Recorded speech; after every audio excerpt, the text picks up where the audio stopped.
শুভ সন্ধ্যা বন্ধুরা। আজকের ভিডিওটা শুরু করছি সন্ধ্যার থেকে। তোমরা নিশ্চয়ই সকলে ভালো আছো, আমিও মোটামুটি ভালো আছি। তবে চলো তোমাদের সঙ্গে নিয়ে আমার নতুন ভিডিওটা শুরু করি।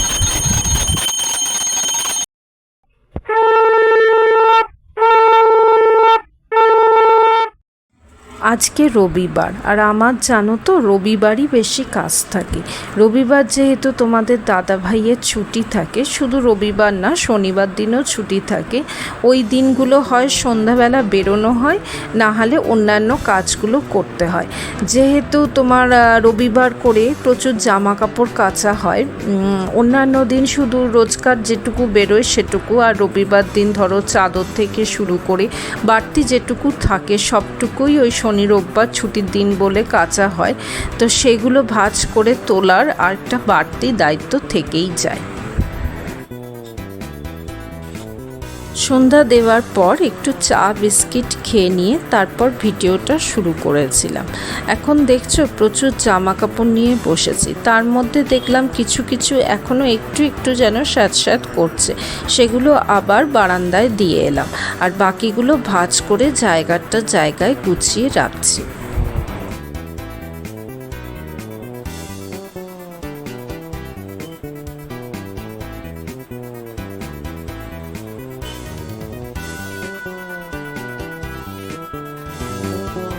জামা কাপড়ের পাট বড় পাট, দিনে যে কতবার জামা কাপড় ভাঁজ করতে হয়।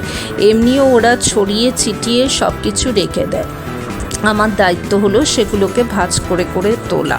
সকালে একবার এক প্রস্ত গুছিয়ে নিই, আবার বিকেলবেলা ছাদ থেকে যেগুলো নামে সেগুলোকে যত্ন করে ভাঁজ করে পরিষ্কার করে তুলতে হবে, না হলে পুরো খাটের ওপর নয়তো টুলের ওপর ছড়িয়ে পড়ে থাকে। তোমাদের দাদা ভাই চেষ্টা করছে অনলাইনে যাতে গ্যাসের অফিসে কেওয়াইসি জমা দেওয়া যায়। দেখছে অনলাইনে সম্ভব নাকি, যদি না হয় তাহলে আমাকে আবার যেতে হবে, গিয়ে কেওয়াইসি জমা দিয়ে আসতে হবে। তোমাদের দাদা ভাই বলছিল সরকার থেকে নাকি কেওয়াইসি জমা দেওয়ার কথা গ্যাসের অফিসে বলেছে। আমি বলছিলাম দেখো যদি অনলাইনে হয় ভালো, না হলে আমাকে সমস্ত জেরক্স ফেরক্স করে রেখো, আধার কার্ড তারপরে আর যা যা লাগবে সেগুলো সমস্ত তুমি জেরক্স করে রেখো, আমি না হয় মঙ্গলবার বুধবার গিয়ে একবার জমা দিয়ে আসবো। কালকে সোমবার অফিস আছে, ওই জন্য অফিসের ব্যাগটা এখনই গুছিয়ে রাখছি, নাহলে সকালবেলা তাড়াহুড়োর সময় হয়তো দেখলাম কিছু দিতে ভুলে গেছি, হয়তো রেনকোটটা দিতে ভুলে গেলাম। একবার এরকম হয়েছিল, রেনকোট ছাড়াই চলে গিয়েছিল অফিসে, তারপরে সে প্রচণ্ড বৃষ্টি, তখন অসুবিধায় পড়ে গিয়েছিল, নয়তো হেডফোন অথবা চার্জার কোনো কিছু দিতে হয়তো ভুলে যাই, তখন প্রচণ্ড অসুবিধা হয়ে যায়।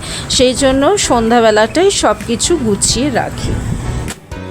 দুপুরবেলা কবিতা এসে সমস্ত বাসনগুলো মেজে দিয়ে ঝুড়ির মধ্যে করে রেখে গিয়েছিল। আমি আবার সেই ঝুড়ি শুদ্ধ তুলে নিয়ে গিয়ে বক্স জানলায় রেখেছিলাম। ওখানে ভালো দুপুরবেলার দিকটা রোদ আসে, দক্ষিণের দিকের জানলা তো রোদটা ভালো আসে, তো ওই রোদের মধ্যে সমস্ত কিছু বাসনগুলো সুন্দরভাবে শুকিয়ে যায়, আর আলাদা করে মুছতে হয় না। তো সেই জন্য ওইখানেই রেখে দিয়েছিলাম। একটু এখন সন্ধ্যা হয়েছে, এবার সমস্ত গুছিয়ে তুলে নেব। আমি সন্ধ্যাবেলা সেরকম টিভি ফিভি দেখি না, জানো তো, অতটা নেশা নেই আমার। আর দেখলেও তোমার ওই একটু নিউজ দেখা হয়, না হলে যদি একটু ভালো বাংলা সিনেমা বা হিন্দি সিনেমা যদি দেয় তখন সেগুলো দেখা হয়, না হলে কয়েকটা গানের প্রোগ্রাম, দু একটা সিরিয়াল বলা চলে না, ওই তোমার বিভিন্ন রকমের কুইজের প্রোগ্রাম, ওগুলো রেশমিতা দেখে। তাও টিভি চালানো হয় সাধারণত ডিনারের পর, ওই 9:30টার পর, আর ওই 11টা অবধি চলে, তারপরে তো শুয়ে পড়াই হয়।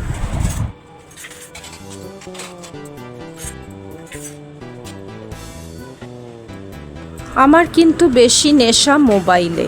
আমি লাইফস্টাইল ব্লগগুলো দেখি, নিজে যেমন লাইফস্টাইল ব্লগ করি তেমন আমার অন্যদের লাইফস্টাইল ব্লগগুলো দেখতেও আমার বেশ ভালো লাগে। তাছাড়া তোমাদের জিও পলিটিক্স এটাও বেশ ভালো লাগে দেখতে। দু একটা চ্যানেল সাবস্ক্রাইব করা আছে, নিয়মিত সেগুলোই দেখি। আজকে রাতের ডিনারে সয়াবিন বানিয়ে নেব ঠিক করেছি। সয়াবিনটা একদম নির্ঝঞ্ঝাটে করব, মশলা ফসলার ঝামেলাতে যাবই না। পেঁয়াজ, ক্যাপসিকাম, কাঁচা লঙ্কা কুচো দেব, আর ঘরে যেসব মশলা রয়েছে যেমন জিঞ্জার গার্লিক পেস্ট রয়েছে, একটা কিষানের একটু তিখি চাটনি রয়েছে, ওই দিয়েই বানিয়ে নেব। খেতে কিন্তু খারাপ হয় না, জানে তো, আমি আগেও করে দেখেছি।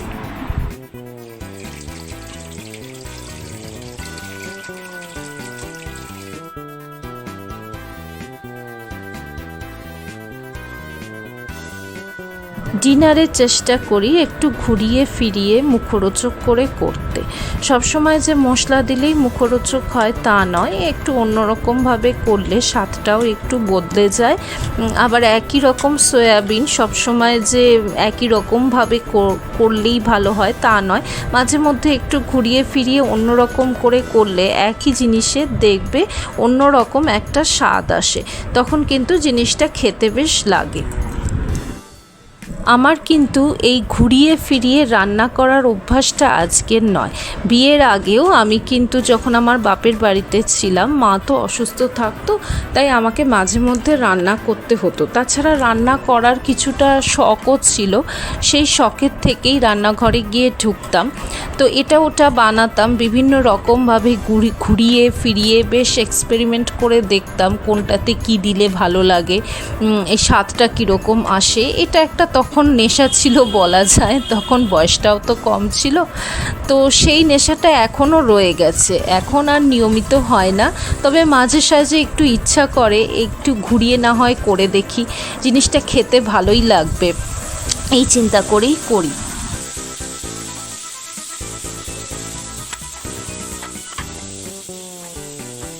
আমি কিন্তু ইউটিউব থেকে নিত্য নতুন রান্না দেখি, পুরনো যুগের রান্না আমার বেশ ভালো লাগে। এছাড়া কোনো আত্মীয়র বাড়িতে গেলাম, সেখানে হয়তো নতুনত্ব কিছু খেলাম, তখন কিন্তু আমি রেসিপিটা জেনে আসি।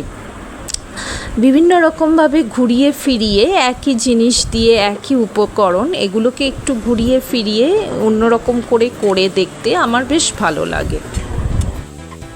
প্রায়শই কিন্তু আইডিয়াগুলো ক্লিক করে যায়, খুব কমই হয়েছে যে এক্সপেরিমেন্ট করার ফলে রান্নাটা খারাপ হয়ে গেছে, তা কিন্তু হয় না।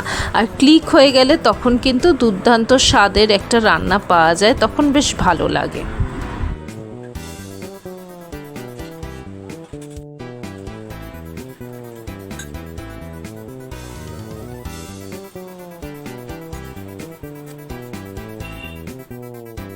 তোমরা কিভাবে সয়াবিন রান্না করো জানিও কিন্তু।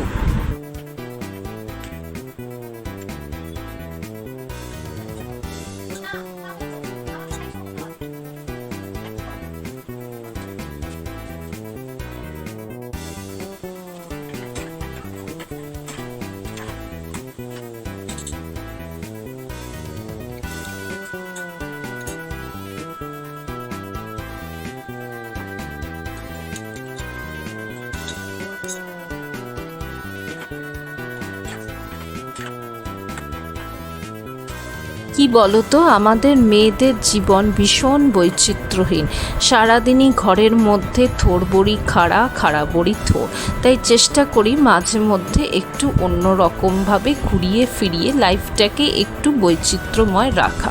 আজকের মতো এটুকুই বন্ধুরা, আবার দেখা হবে পরের একটা ব্লগ নিয়ে।